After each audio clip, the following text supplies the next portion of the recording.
La défense que le Real Madrid veut construire pour dominer la prochaine décennie. Butragueño lâche la bombe, il porte une accusation grave contre la Liga. Bonne nouvelle pour le Real Madrid, un défenseur clé entre dans la phase finale de sa récupération. Le président du Real Madrid ravi par l'éclosion d'un jeune du centre de formation cette saison. Le sélectionneur national défend un jeune du Real Madrid malgré son manque de temps de jeu. Mais avant de continuer, si vous êtes un fan du Real Madrid, dites-nous, quelles sont les chances que le Real Madrid soulève une fois de plus la Ligue des Champions cette saison? Laissez vos prédictions en commentaire et n'oubliez pas de liker et de vous abonner à la chaîne pour ne rien manquer des nouvelles actualités du club.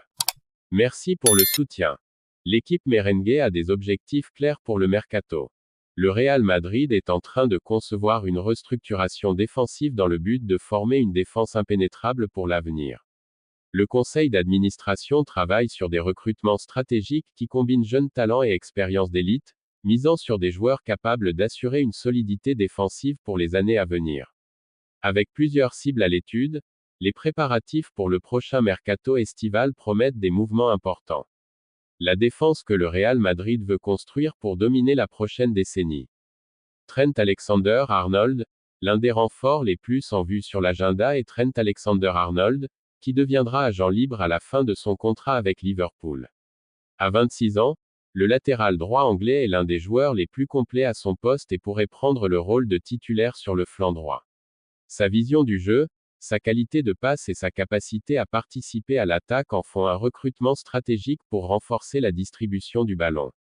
Raúl Asensio, au cœur de la défense, le club mise sur la progression de Raúl Asensio, un défenseur central de 22 ans issu du centre de formation qui s'est imposé dans la rotation de l'équipe première.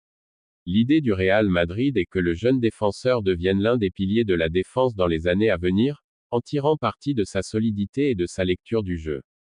Dinu Ayson, à ses côtés, la priorité du Real Madrid est de recruter Dinu Ayson, un défenseur de 19 ans qui s'est illustré à Bournemouth. Florentino Pérez est prêt à investir 50 millions d'euros pour garantir son arrivée cet été, devançant ainsi d'autres clubs européens intéressés par le joueur. Son talent et son potentiel en font une pièce maîtresse pour l'avenir de l'équipe. Ricardo Calafiori, enfin, le poste d'arrière gauche est également à renforcer, et le choix s'est porté sur Ricardo Calafiori. À 22 ans, l'Italien n'a pas réussi à s'imposer comme titulaire à Arsenal, une situation que le Real Madrid souhaite exploiter en l'intégrant comme une option fiable pour ce flanc. Son profil correspond à la philosophie du club, qui vise à avoir un joueur capable de contribuer à la fois en défense et en attaque. Avec ses renforts, le Real Madrid aspire à construire une défense solide et durable pour dominer le football européen dans les années à venir. Butragueño est la personne du Real Madrid qui est chargée de rencontrer Tebas, la Liga, au sujet des horaires. Comme nous le savons, de nombreuses équipes sont évidemment mécontentes de tout cela. Attention, car il semble que Tebas ne veuille rien changer, notamment concernant le match de coupe face à la Real Sociedad, l'une des demandes formulées par le Real Madrid et Butragueño lui-même. Il souhaite changer ce match car le Real Madrid n'a pas assez de temps pour récupérer entre les matchs de Ligue des Champions, de Coupe et de Liga. Le Real Madrid veut donc modifier ce match et pourrait même menacer de ne pas se présenter à ce match de coupe si la date n'est pas reportée ou changée. Nous verrons ce qui se passera. Nous savons que les relations entre le Real Madrid et Tebas ne sont pas au mieux, mais je pense sincèrement que la question des horaires n'est pas normale. Eder Militao, défenseur clé du Real Madrid, continue de progresser dans sa récupération après avoir déchiré le ligament croisé antérieur du genou droit le 9 novembre lors d'un match contre Osasuna au Santiago Bernabéu. C'était un coup dur pour l'international brésilien, qui avait déjà subi la même blessure au genou gauche en août 2023. Malgré ce revers dévastateur, Militao a fait preuve de résilience et a travaillé dur pour sa récupération. Ses efforts commencent à porter leurs fruits. Militao entre dans la phase finale de sa récupération. Selon AS, Militao entre désormais dans la phase finale de sa récupération et devrait franchir une étape importante après la trêve internationale en reprenant le travail sur le terrain et en réintroduisant progressivement des exercices avec le ballon. Depuis son opération, Militao s'est principalement concentré sur le renforcement musculaire, tant au niveau de sa jambe blessée que de l'ensemble de son corps. Ces dernières semaines, il a fait des progrès significatifs dans sa capacité à courir, et son genou a montré la stabilité nécessaire pour passer à l'étape suivante. La rééducation du joueur de 27 ans a inclus un mélange de travail aérobique léger, d'exercices de force et de coordination, ainsi que de l'entraînement cognitif. La technologie a joué un rôle clé dans sa rééducation. Militao a effectué des exercices aquatiques à Valdebebas, utilisant un tapis roulant submergé et des séances en piscine, et a également utilisé une chambre hyperbare à domicile pour une thérapie à l'oxygène. La récupération du défenseur a été partagée entre des séances au centre d'entraînement du Real Madrid et sa salle de sport personnel, sous la surveillance étroite de son préparateur physique, Romario Quero. Environ 70% de sa rééducation a eu lieu à Valdebebas, tandis qu'il consacre 3 à 4 jours par semaine à un travail supplémentaire à domicile, le reste du temps étant réservé au repos. Quand Militao pourra-t-il revenir? L'équipe médicale a soigneusement géré la charge de travail de Militao pour éviter tout surentraînement et assurer une récupération progressive.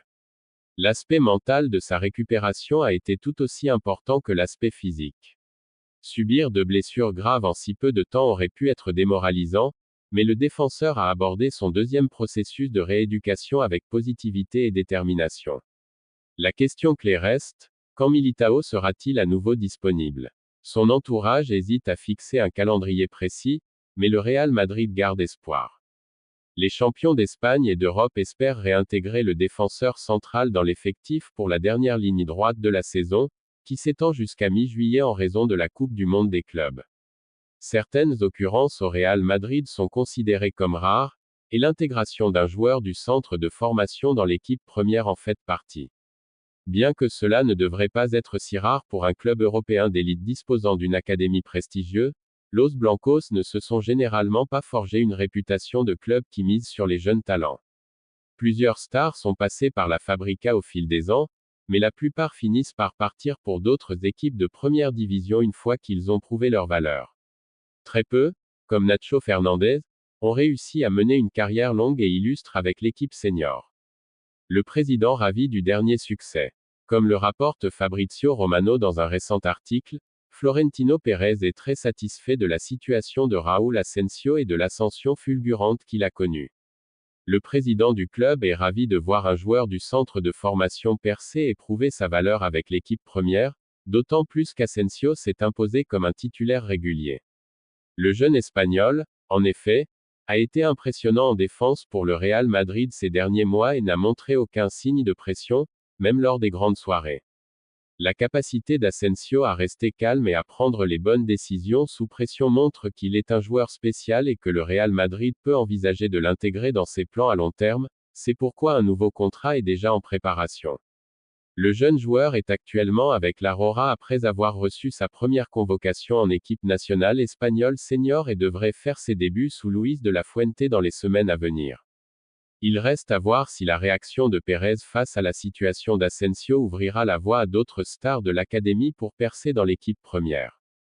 Malgré son manque de temps de jeu au Real Madrid, Arda Güler a été convoqué en équipe nationale de Turquie par le sélectionneur Vincenzo Montella. Le prodige de 20 ans a eu du mal à gagner la confiance de Carlo Ancelotti au Santiago Bernabéu et a joué moins de 1100 minutes cette saison, inscrivant 3 buts et délivrant 5 passes décisives. Montella soutient Arda Güler. Montella, cependant, a décidé de convoquer Güler pour les matchs de la Ligue des Nations de l'UEFA contre la Hongrie cette semaine. Lors d'une conférence de presse plus tôt dans la journée, le sélectionneur turc a défendu Güler et a expliqué sa décision d'inclure le jeune joueur du Real Madrid dans l'effectif malgré son temps de jeu réduit. C'est un footballeur exceptionnel. Nous connaissons tous son talent et ce qu'il peut apporter, a déclaré Montella, via Mundo Deportivo, justifiant ainsi la convocation de Güler malgré ses minutes limitées au Real Madrid.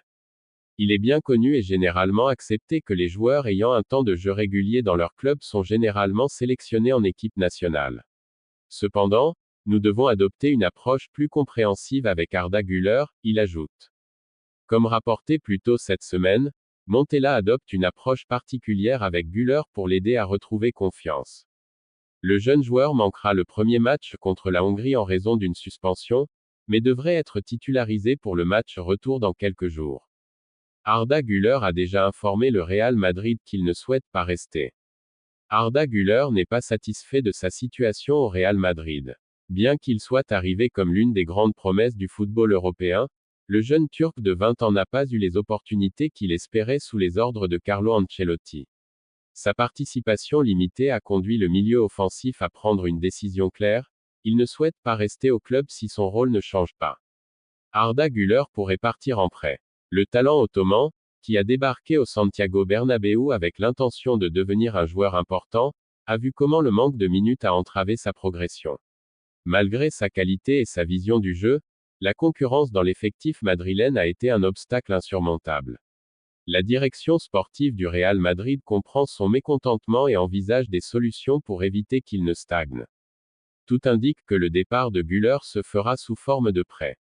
Le club ne souhaite pas se séparer définitivement d'un joueur en qui il a confiance à long terme, mais il est conscient que Güler a besoin de continuité pour libérer son potentiel.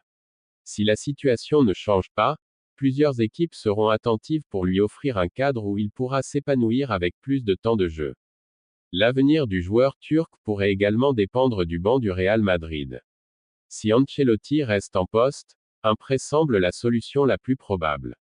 Cependant, un changement d'entraîneur pourrait lui ouvrir de nouvelles opportunités au sein de l'équipe.